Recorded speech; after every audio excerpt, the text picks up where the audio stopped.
Hello, I hope everybody is having a great day. I know it is pretty stressful for us right now. Again, I just want to introduce myself if you haven't been on any of my live sessions yet. My name is Evelyn Knight. I am the owner of Childcare Business Professionals, and I run this page pretty much. We help owners learn how to balance quality and profitability.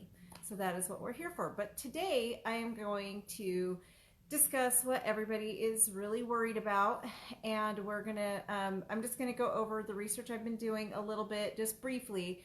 I am getting ready to record a podcast episode on this, so I'm not gonna go into too much detail since I will be going into a lot of detail about the COVID-19. Of course, I will be going of the coronavirus, what is going on, what my research has come up with, what I've been finding. So just say hi as you come on so I know that you're there. Kristen, I see that you're there. Hello. I think Sherry, that's your little icon too. So hi, ladies. So I know I have been getting so many messages from you guys, and just everybody is so concerned over this right now, and I don't blame you. It is really scary for our businesses, right? It's almost feels like it's scarier from a business perspective than it actually does from a health perspective. So I haven't recorded my podcast episode. I am still waiting to hear from my lawyer. He promised me I would hear from him today before 7 p.m. Pacific time, so he has about an hour and 15 minutes to get back to me, and I just want to clarify one thing with him before I record my podcast episode. So as soon as I hear from him, I will record the details and post it for you guys. But this is what I know so far. This is what I have spoken this week. I have spent the whole week just talking to different professionals, between lawyer, doctors, nurses, and my insurance agent. I have talked to some other insurance agents also. I was in a meeting with the state of Nevada just yesterday, actually, and we discussed this. The meeting I was in wasn't particularly about this, but it did come up, so we did discuss just some strategic planning. And even if you're not in Nevada, the information might be useful to you, just to kind of know like the government's perspective on this right now. So it's just, I think we're all a little overwhelmed. This is new territory. None of us know what's going on. And I can tell you guys, from what I'm dealing with, I do get conflicting information from my lawyer and my insurance agent. They are conflicting. And I understand that my insurance agent's job is to protect his company and to protect, that portion. My lawyer is going to be looking for loopholes. Hi, Tina. I see you popping up there. So I hope things are good where you're at. Things aren't too crazy right now. So you guys, leave in your comments, how are things in your state? I am not too far away from Reno, and we do have a few confirmed cases. It has just started for us, but my son goes to college in Oregon, and they just canceled classes and pretty much sent everybody home. They're closing out the dorms and whatnot, so he actually just got home today, which is why I'm later than I like to be on my lives. I usually like to do this a little bit earlier for you guys, but they sent him home and closed everything down in Oregon, and he's supposed to graduate in May, so I'm sad. I'm hoping they don't cancel his graduation. So all schools, Sandy, all schools got canceled for you. Yeah, that's interesting. It is scary, isn't it? I mean, what do we do as owners of our private organizations? We're really in quite the position. Let's see, Sue says, just hit bad in Pennsylvania. Yeah, today, all schools closed for 2 weeks. When my youngest son left today, hi June, when my youngest son left school today, they told them that they're going to be having a meeting and letting us know what they're going to decide. So we don't know what's happening here in Nevada yet. But I don't know, and we'll have to see. We'll wait and see. So from a business perspective, what do we do, right? I mean, we are private. We need to be able to pay our bills, and our staff needs their paychecks. And, I know some of you guys out there as owners, you're not in a position where you can afford to close down and still pay your staff and all your bills. So what do we do? And that is, it's hard for us to determine what we're going to do.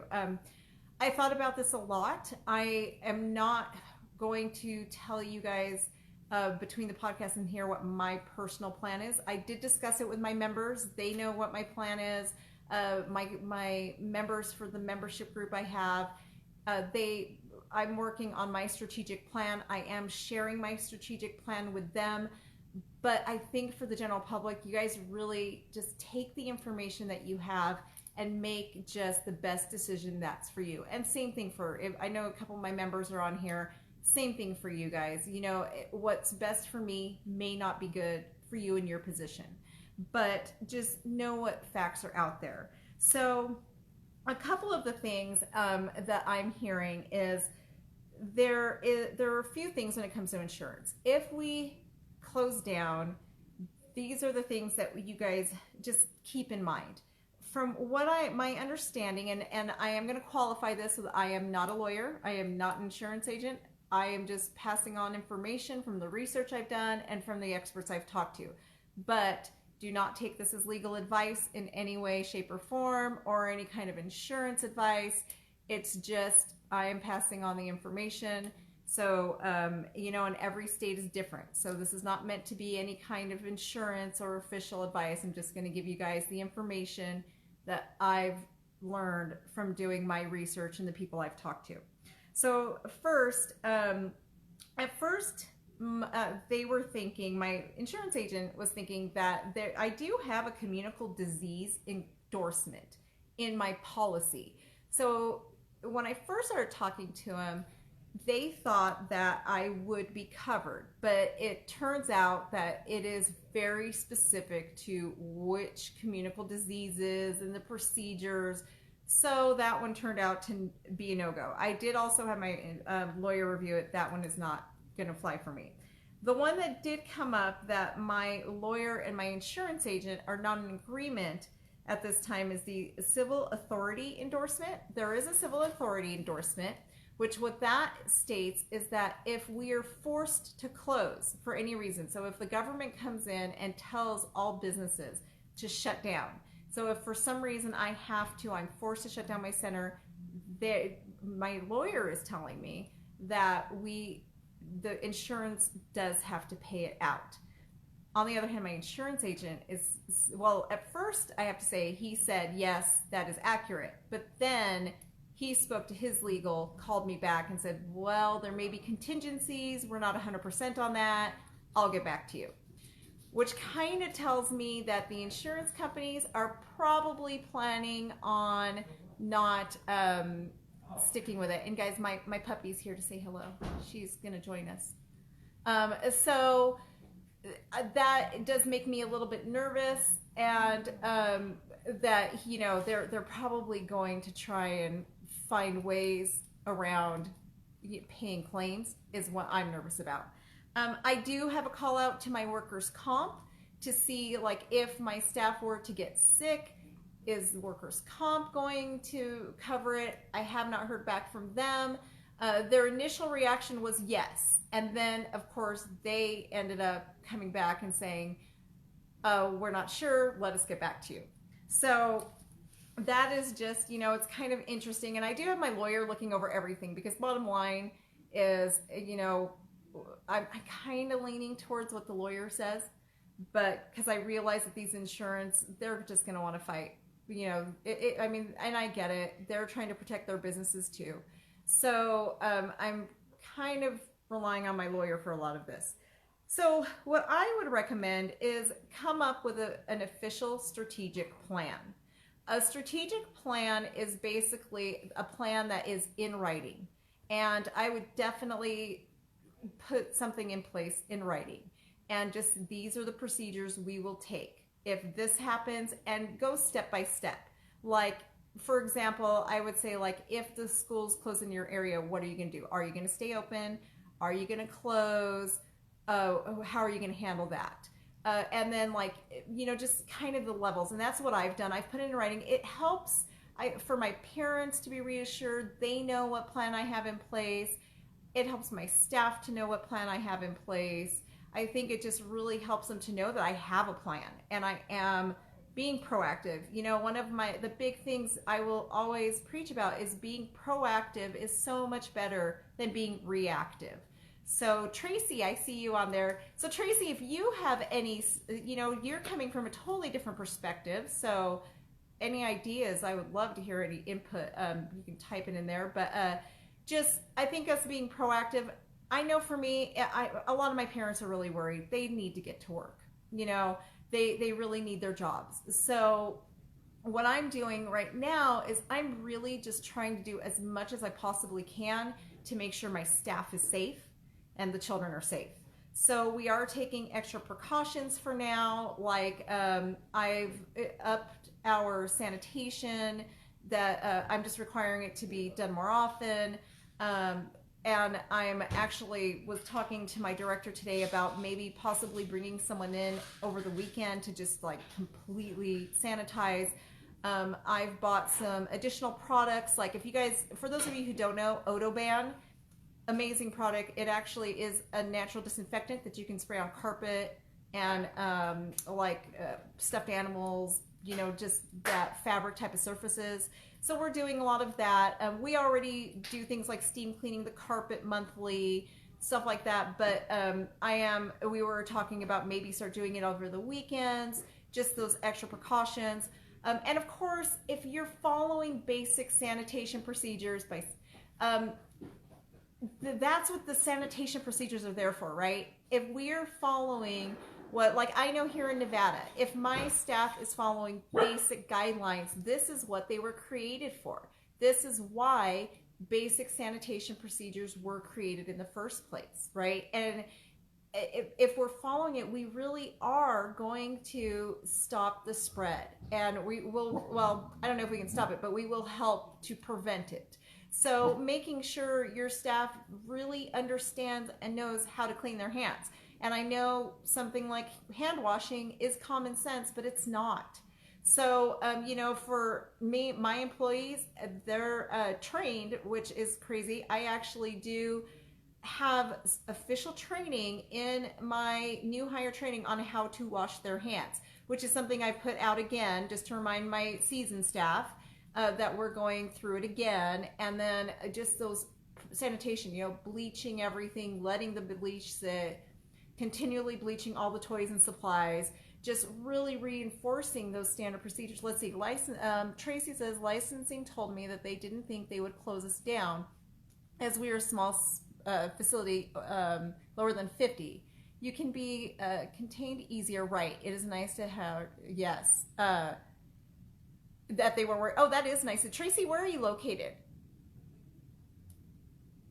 I've been waiting on the edge to hear. Yeah, no, I think we're all waiting on the edge of our seats right now. So I know as of right now in the state of Nevada, they like the statewide licensing hasn't really said anything to us yet. So Colorado, okay, that's good to know. But yeah, if they're not forcing us, I mean, we're in such a hard position, aren't we? Because the parents need us. They rely on us to get to work. So our staff needs us. So many people need us but then at the same time, it's scary, right? So we're in a really tough position in our field where we want to make sure the children are cared for, our staff are cared for, but at the same time, it's scary for our own families. You know, for those of you who know, my husband's on dialysis. It really scares me to come home after being at my center with 100 children. Yeah, so you know, personally, I'm taking protocols. Like as soon as I get home, I'm changing, I'm washing my hands. I don't want to bring anything into my own home. So even though my city doesn't even have anything, just because the neighboring town 30 minutes down does, and most of my parents work in the neighboring town, they're coming home, you know, they're picking up their children. So some of the other things we're doing in that case is I have put a sign on our door, and for my members, I posted this on our membership site. I have put this sign on my door that asking parents to clean their hands and their children's hands as soon as they enter the building. There's a sign on my door too that have all the symptoms, and it says if you or anybody in your household is exhibiting any of these symptoms, do not enter the building. And I just like told, I'm putting on there that we are not accepting, please call for further instructions. So that's basically, and I have letters I've sent out, I've posted on our website, I've done all of that, but just to make sure that, just really trying to keep everything at bay. I mean, that's really how we're going to help prevent and the spread of this if we each do our part. So just that, and making sure that my staff really just remembers, that now is not the time to cut corners on sanitation. I know that it's hard to bleach every single toy in your facility every single day, but right now we've got to make sure we're diligent and we're getting it done. So Tracy is asking, what are you doing about tuition if you have to close? So that is kind of part of my comprehensive plan. If I it's kind of complicated, and that's kind of a loaded question. If I'm forced to close, my parent handbook does state the parents still have to pay. However, I honestly don't know how are we going to enforce that. If parents aren't working, they're not getting a paycheck. So how are we honestly going to enforce asking parents to pay, whether, if all of us have to shut down, right? So initially, I think I'm just really hoping my insurance kicks in that sense, because then I won't have to enforce that.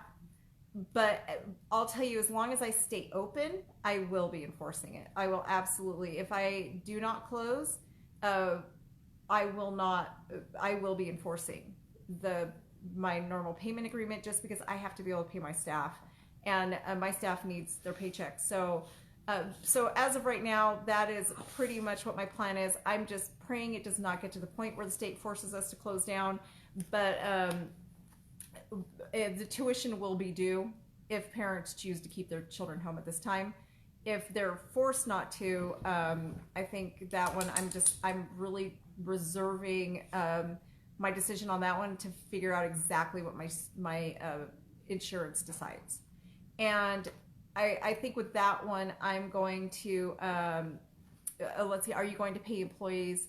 Okay, so Tracy asks exactly, are you going to pay employees? These are the questions I do. Yeah, so yeah, as long as I possibly can, absolutely. My staff is my number one priority right now. Of course, like just hygiene and keeping the children safe is like number one. But my second biggest thing I'm looking at is making sure my staff gets their paychecks. That is huge for them, and they're worried about it. So I think what I'm going to do is to really just prioritize. If push comes to shove, I will start asking. If my staff is scared to work at the same time, I'm not going to force them to work. So if they choose to, I probably will lay them off if that's what they want, but I will leave it up to them.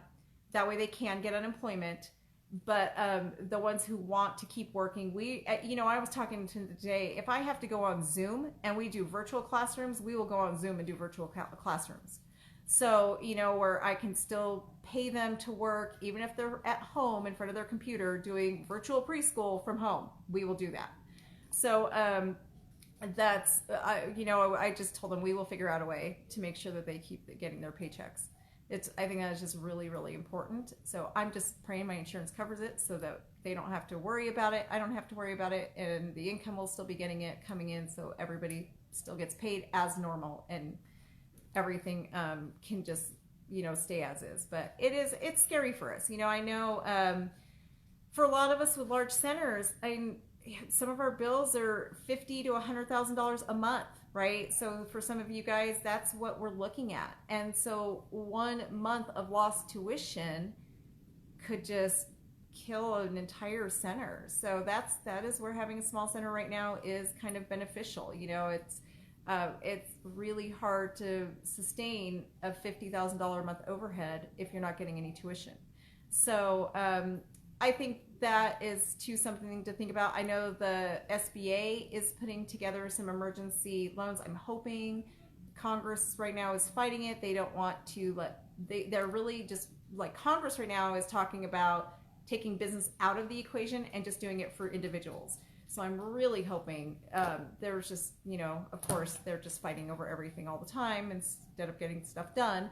So I'm really just hoping they don't leave us out, and that they do, realize that if more not just centers, but businesses in general, if they go out of business, that means these people are going to be unemployed. So it's great that they're giving money to individuals, but individuals are going to want to get back to their jobs. So, we really need to focus on funding business too. So hopefully they'll realize that.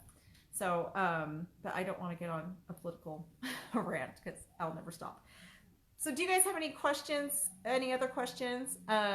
So if you are a member, I see a couple of my members in here. I did upload some new forms. I did put the sample of one of my new releases out for you guys, just to let you guys know. And I did, in the membership area, it does say it has not been totally approved by my lawyer yet. As soon as he approves it, I will let you know. If he makes changes, I will replace the one I uploaded with the one that is vetted by my lawyer as soon as we know on that. So, and again, I am going to go into more detail about some other aspects on my podcast as soon as I record it. I just want to make sure I wait to hear from my lawyer before there's just one other issue I wanted to talk about, but I just want to get that talked to. I just want my lawyer to just give me some clarification. One last thing I did forget. One of the things I would look for in your guys' policies that I really recommend is making sure that you have an indemnification clause. An indemnification clause is something that holds you harmless. And so ladies, for my members, that is the form. The indemnification form is the one that I uploaded that I'm waiting for the final approval on. As soon as then you guys can start handing that out. But just know that is just a draft right now. So I had all that created today. That is one of the things that I uploaded that's in the communicable diseases unit section. So as soon as I get the okay on that, we can start giving it out to our parents, getting them to sign off on it.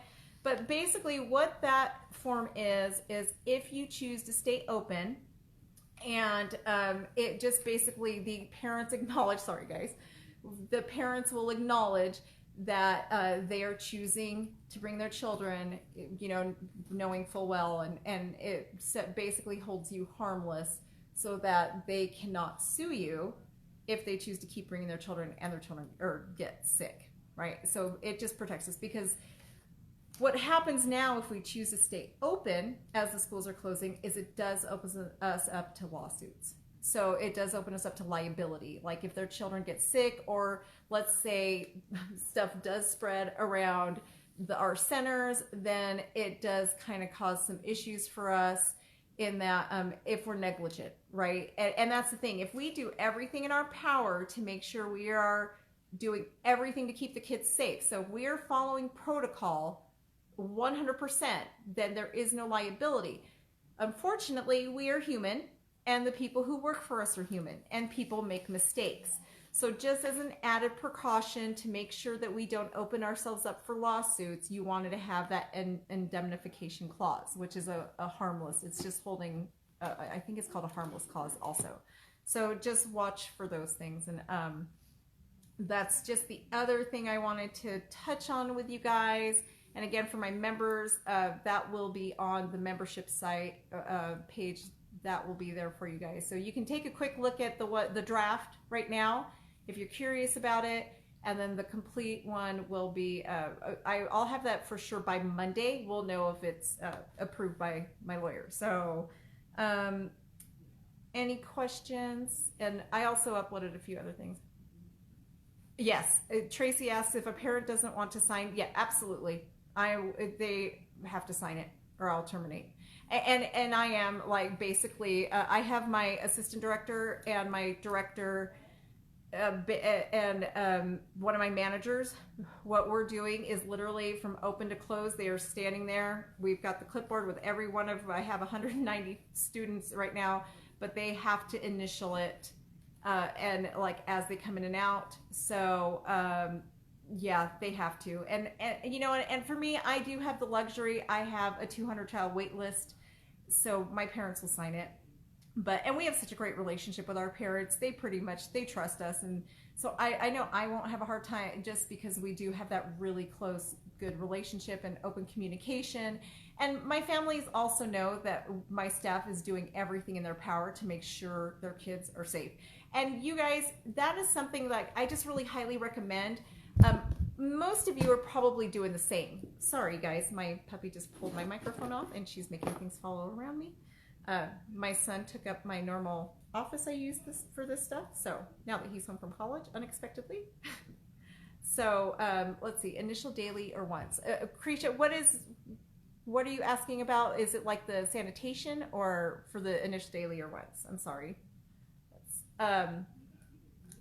So I know, like, just making sure, just talk to your staff, you guys, about being really diligent. You just don't want to open yourselves up to any lawsuits, because if there's any kind of negligence on your part, it can open us up to lawsuits.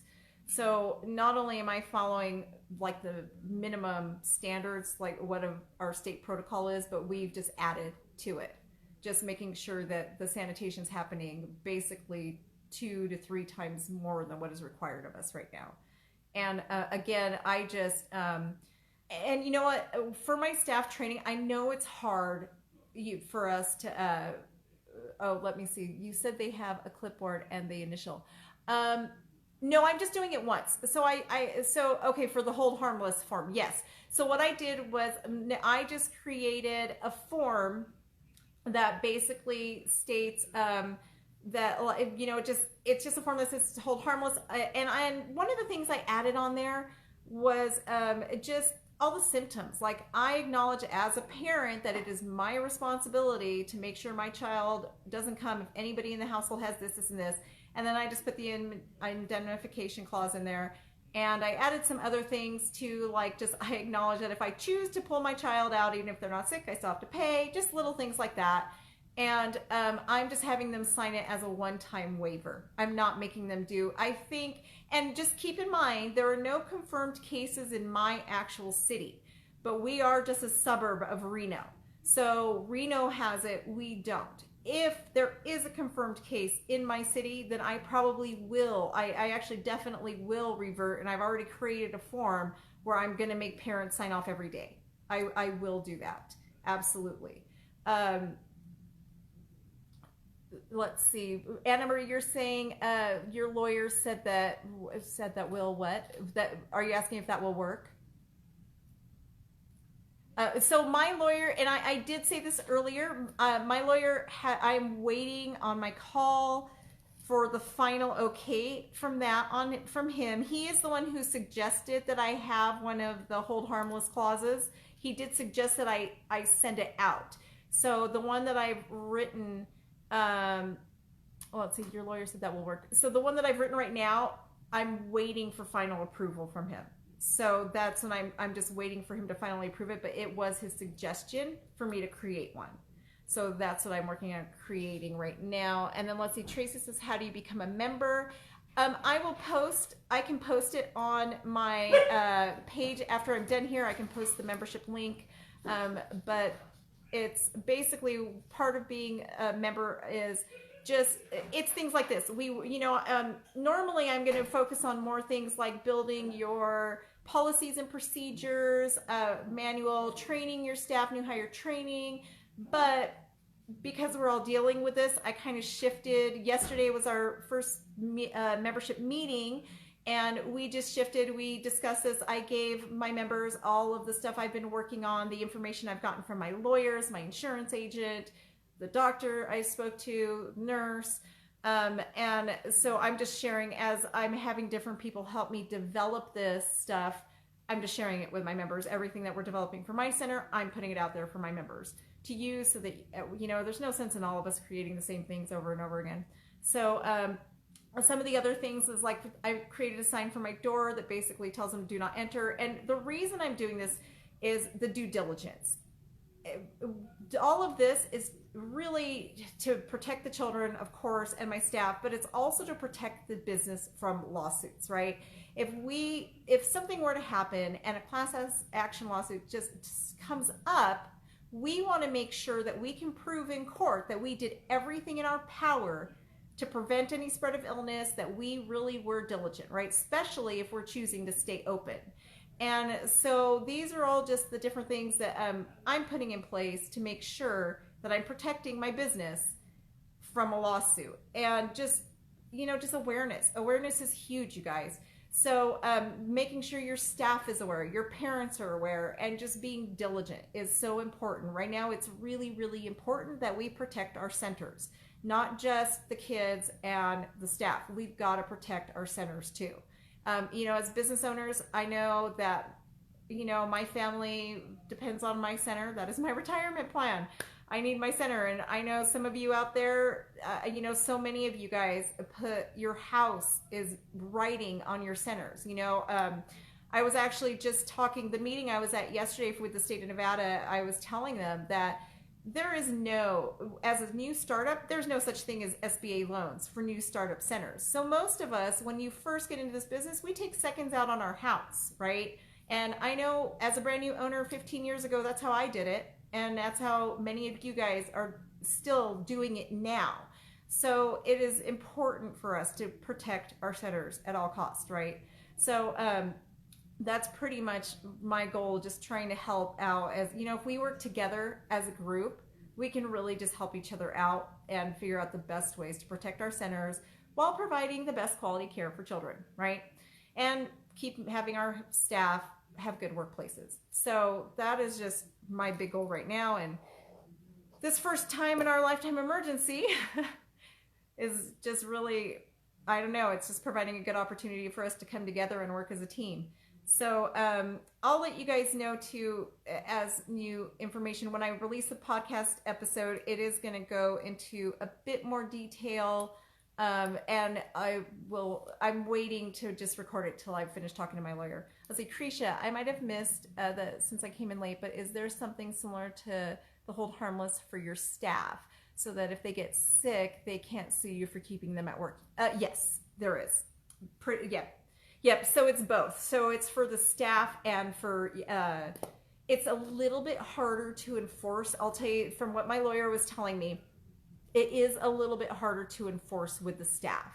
And you guys, I am going to cut this short because my lawyer is actually calling me right now. So I'm going to wrap it up. So if you guys have any questions, let me know. Have a great night.